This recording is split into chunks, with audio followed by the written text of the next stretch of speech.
Hello and welcome to Staying Alive. This is a panel show about our ageing population. I'm David, this is Greg, and this is Gordon. Hello boys. Hey David. Hi David.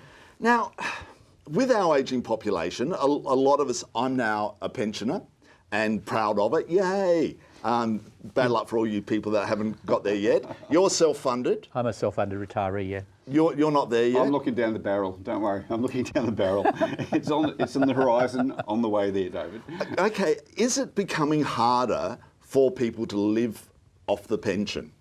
You know, like I'm seeing it all the time now, and you're like, and my feeling is that it's not as easy as it was, say, 10 years ago. Well, the cost of everything is going up. The price of everything is going up. I'm not sure how often you get a pension rise, because I've been on a set annuity ever since I retired, 10 years ago, or more than 10 years ago. Now, you don't get any benefit. I get no benefit whatsoever. So I have to pay medical or anything, no. If you went to hospital, wow. Oh, well, I have hospital insurance. I have my own insurance, but I've got to pay for that. Yep.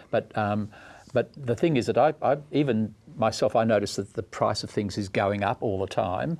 Your GST water, might be your going electricity, up. And now they're talking about putting the GST up, which is the most regressive bloody tax in all time. Well, it's just 50% increase they're proposing, or they're putting on the table and not ruling out.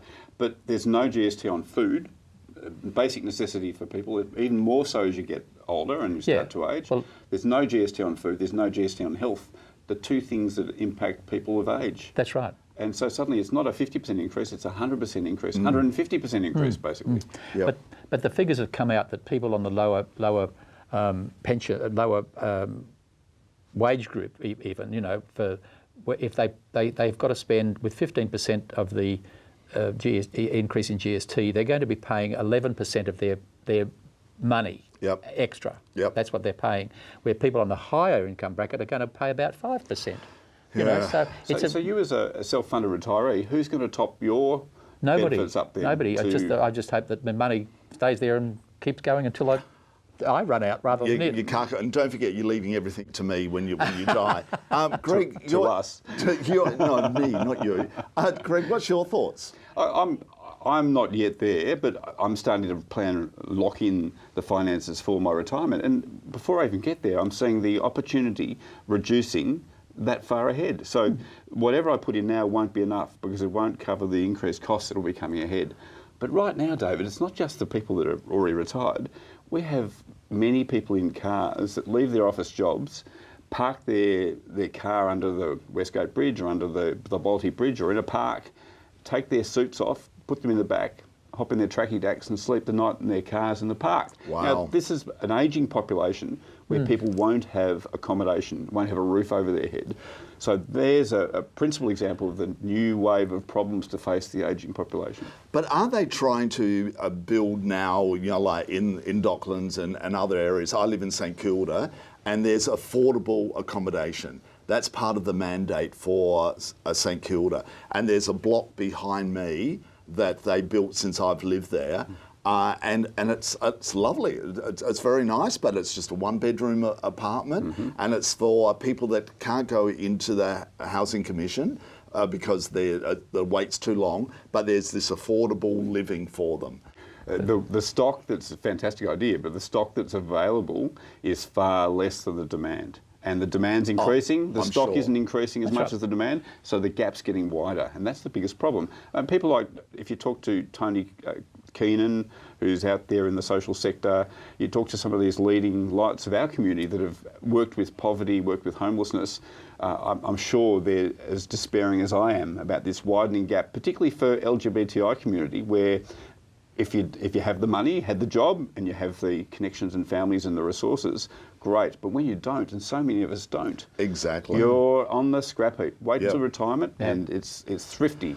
And it's also that whole thing of, if you are a little bit unwell and you need that support by living within a community that there's you know, the nurses and whatever around, you can't afford to move into these retirement villages. That's the other big thing. But once upon a time, all the places where you could homeless people or people that wanted cheap accommodation could get it, was in the city of Port Phillip and around St Kilda and South Melbourne and Albert Park, or not Albert Park, but then in Carlton. No, not and Albert everything. Park. Then in Carlton and all those sort of things, they were places where they were living.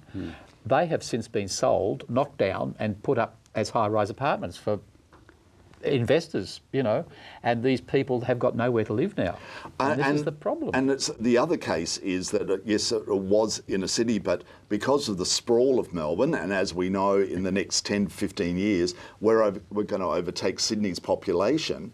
So therefore, we need further out of town. We need this affordable living for people that don't want to live on the... But you've also got to have the transport for them to get around, and when you get out into some of these outer areas, there's no decent transport. And in our space, in LGBTI space, you need to have the community for them to be within, so they're not isolated outside their own community, way out of town. No transport, limited funds, in isolation, and that's terrible. See, we get people ringing up about vintage men, you know, but they live way up in the west somewhere, you know, and we meet in St Kilda, and they've got no means of getting there. Have you thought of doing, you know, like sort of once every 2 months in particular areas? They can have roadshow. We do have lunches on a Thursday, and they go to different sort of areas for people to go, but it's still very difficult. I'd start to use the Scandinavian models of multi-shared, you know, 30, 40 people sharing a place,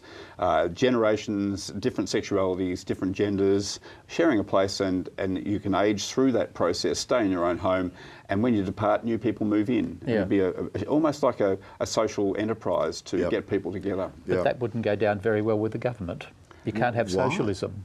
You know, this is the problem. It'd be harder to tax. But it's capitalism wins every time, but you can't have socialism, and not like they do in Denmark or wherever it is you were talking about, because it's just not on. Well, it's just a sad, you know, because I'm supported very much by my family. I'm very lucky. I'm the baby, and now I've got nieces and nephews who are helping me get through that period.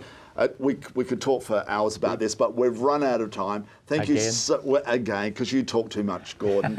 Thank you so much for watching Staying Alive. This is Greg Adkins. G'day. This is Gordon. Oh, what's your surname? Oh, Wilson. Wilson. Oh, that's right, Mr. Wilson. Mr. Wilson. Mr. Wilson. I'm David Hunt.